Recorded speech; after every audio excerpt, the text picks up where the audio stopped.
हरे कृष्ण, राधे राधे। ओम नमः शिवाय। अष्टादशो अध्याय, आशा दशमी व्रत का विधान। सनत कुमार बोले, हे भगवान, हे पार्वतीनाथ, हे भक्तों पर अनुग्रह करने वाले, हे दया सागर, अब आप दशमी तिथि का महात्म्य बताइए। ईश्वर बोले, हे सनत कुमार, श्रावण मास में शुक्ल पक्ष की दशमी तिथि से यह व्रत आरंभ करें। पुनः प्रत्येक महीने में शुक्ल पक्ष की दशमी तिथि को यह व्रत करें। इस प्रकार 12 महीनों में इस उत्तम व्रत को करके बाद में श्रावण मास में शुक्ल पक्ष की दशमी तिथि पर इसका उद्यापन करें। राज्य की इच्छा रखने वाले राजपुत्र, उत्तम कृषि के लिए कृषक, व्यवसाय के लिए वैश्य पुत्र, पुत्र प्राप्ति के लिए गर्भिणी स्त्री, धर्म अर्थ काम की सिद्धि के लिए सामान्य जन, श्रेष्ठ वर की अभिलाषा रखने वाली कन्या, यज्ञ करने की कामना वाले ब्राह्मण श्रेष्ठ, आरोग्य के लिए रोगी और दीर्घ काल तक पति के परदेश रहने पर उसके आने के लिए पत्नी, इन सबको तथा इसके अतिरिक्त अन्य लोगों को भी इस दशमी व्रत को करना चाहिए। जिस कारण से जिसे कष्ट हो तब उसके निवारण हेतु उस मनुष्य को यह व्रत करना चाहिए। श्रावण में शुक्ल पक्ष की दशमी के दिन स्नान करके देवता का विधिवत पूजन कर घर के आंगन में 10 दिशाओं में पुष्प पल्लव चंदन से अथवा जौ के आटे से अधिदेवता की शस्त्र वाहन युक्त स्त्री रूपा शक्तियों का अंकन करके नक्त वेला में 10 दिशाओं में उनकी पूजा करनी चाहिए। घृत मिश्रित नैवेद्य अर्पण करके उन्हें पृथक पृथक दीपक प्रदान करना चाहिए। उस समय उपलब्ध फल भी चढ़ाना चाहिए। इसके बाद अपने कार्य की सिद्धि के लिए इस प्रकार प्रार्थना करनी चाहिए, हे दिग देवता, मेरी आशाएं पूर्ण हो और मेरे मनोरथ सिद्ध हों। आप लोगों की कृपा से सदा कल्याण हो। इस प्रकार विधिवत पूजन करके ब्राह्मण को दक्षिणा देनी चाहिए।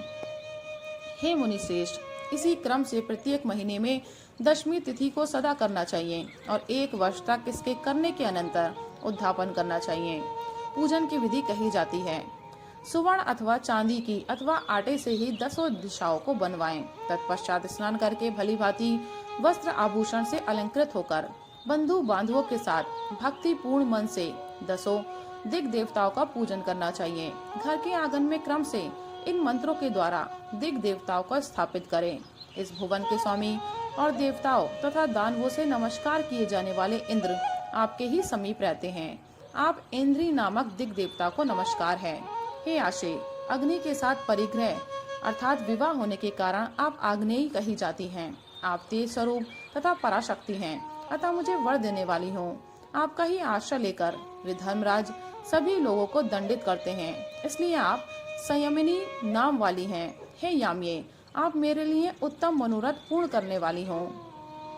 हाथ में खड़ग धारण किए हुए मृत्यु देवता आपका ही आश्रय ग्रहण करते हैं, अतः आप नृति रूपा हैं। आप मेरी आशा को पूर्ण कीजिए। हे वारुणी, समस्त भुवनों के आधार तथा जल जीवों के स्वामी वरुण देव आप में निवास करते हैं, अतः मेरे कार्य तथा धर्म को पूर्ण करने के लिए आप तत्पर हों। आप जगत के आदि स्वरूप वायु देव के साथ अधिष्ठित हैं, इसलिए आप वायव्या हैं। हे वायव्य, आप मेरे घर में नित्य शांति प्रदान करें। आप धन के स्वामी कुबेर के साथ अधिष्ठित हैं, अतः आप इस लोक में उत्तरा नाम से विख्यात हैं। हमें शीघ्र ही मनोरथ प्रदान करके आप निरुत्तर हों। हे ईशानी, आप जगत के स्वामी शंभु के साथ सुशोभित होती हैं। हे शुभे, हे देवी, मेरी अभिलाषाओं को पूर्ण कीजिए। आपको नमस्कार है, नमस्कार है। आप समस्त लोकों के ऊपर अधिष्ठित हैं, सदा कल्याण करने वाली हैं और सनक आदि मुनियों से घिरी रहती हैं। आप सदा मेरी रक्षा करें, रक्षा करें। सभी नक्षत्र, ग्रह, तारागण तथा जो नक्षत्र माताएं हैं और जो भूत प्रेत तथा विघ्न करने वाले विनायक हैं, उनकी मैंने भक्ति युक्त मन से भक्ति पूर्वक पूजा की है। वे सब मेरे अभीष्ट की सिद्धि के लिए सदा तत्पर हों। नीचे के लोकों में आप सर्पों तथा नेवलों के द्वारा सेवित हैं, अतः नाग पत्नियों सहित आप मेरे ऊपर प्रसन्न हो। इन मंत्रों के द्वारा पुष्प, धूप आदि से पूजन करके वस्त्र, अलंकार तथा फल निवेदित करना चाहिए। इसके बाद वाद ध्वनि, गीत, नृत्य आदि मंगल कृत्यों और नाचती हुई श्रेष्ठ स्त्रियों के सहित जागरण करके रात्रि व्यतीत करनी चाहिए।